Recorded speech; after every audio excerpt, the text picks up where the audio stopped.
Well, happy Thursday morning, everyone, and welcome back to Morning Musings. I appreciate you being with me so very, very much. My name is Don K. Preston. I am the president of Preterist Research Institute of Ardmore, Oklahoma. We are looking at the parables of Jesus. We're in Luke chapter 19, and of course we're focused primarily on the eschatology of the parables.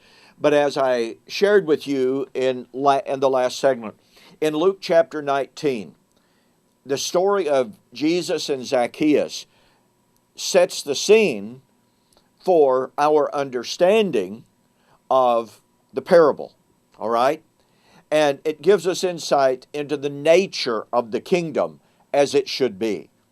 And that is a place that is welcoming, a place that exhibits God's grace, a place that exhibits God's mercy and compassion. Well, Jesus then, I want you to notice, because this is so critical, immediately after Jesus spoke to Zacchaeus and manifested the love of God and the grace of God toward him, it says, as they heard these things, the crowd saw and heard Jesus talking about the nature of the kingdom. And it says, as they heard these things, he spoke another parable. So there is a direct correlation between Jesus and his comments to Zacchaeus about the kingdom, his lineage with Abraham, of course, denoting kingdom concepts, and salvation. They are correlating it. Jesus is correlating it, but they obviously have some misunderstandings. As they heard these things, he spoke another parable.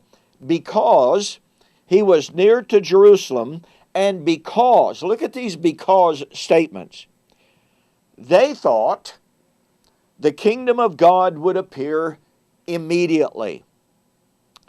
The word immediately here is from parakrama. And it means exactly what immediately means to you and me. They thought when Jesus went into Jerusalem, that was going to be the arrival of the kingdom.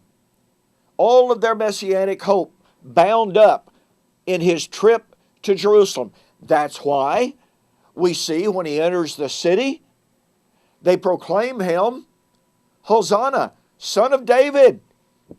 Hosanna, come save us. God, save us. But Jesus' parable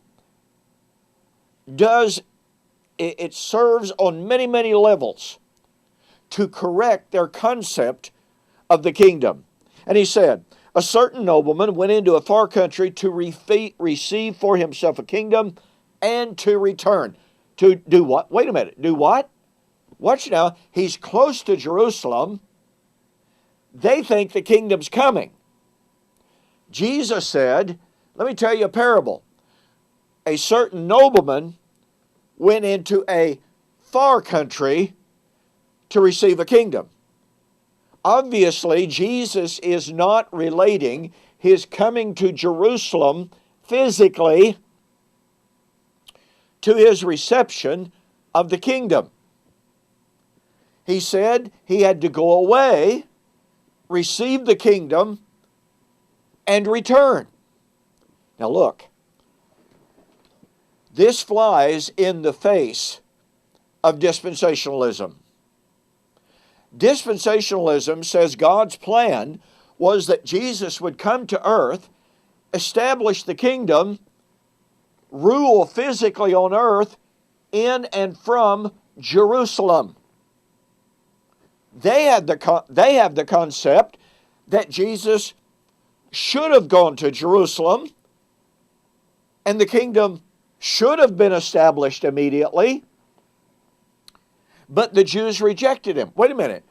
What did the Jews do when Jesus went into the city? Hosanna!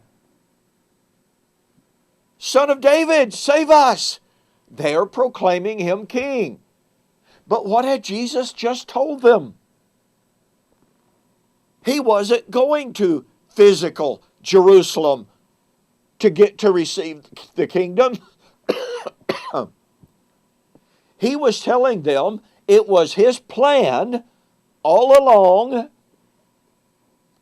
to come to earth, to do his ministry, to die, to be resurrected, to go to the far country, and there to receive the kingdom. Not to postpone it, not someday by and by, but the significance of this is found when we see Jesus, after his resurrection, ascending to the Father,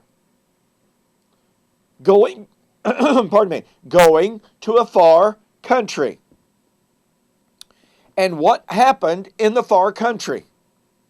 Well, according to Peter in Acts chapter 2, God had promised David that he would raise up the Messiah to sit on his throne.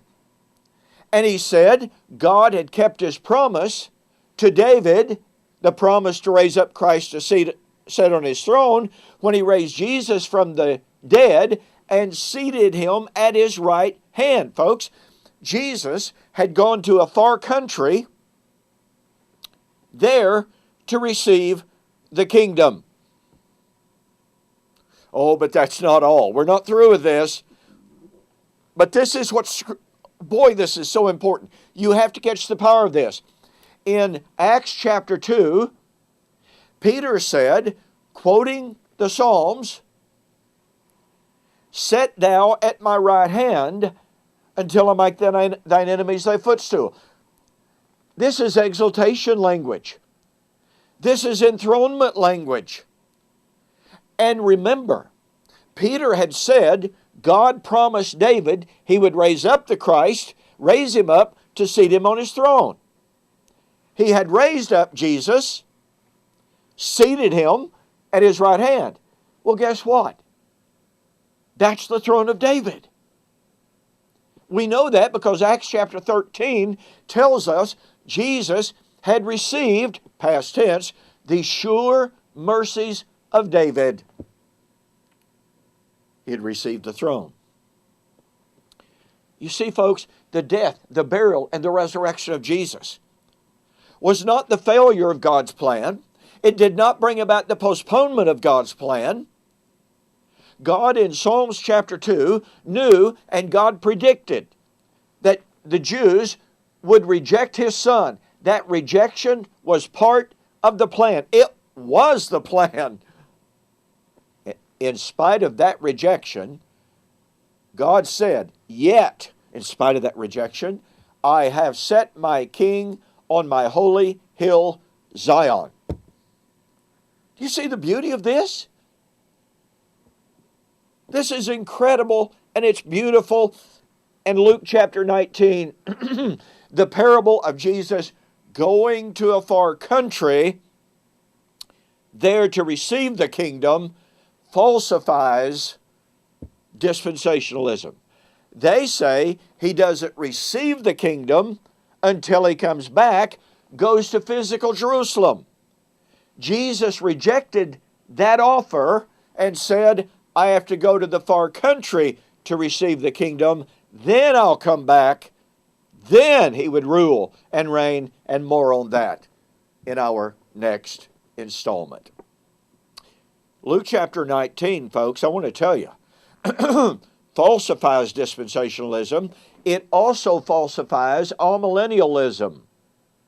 And we will see that, Lord willing, next week on Monday.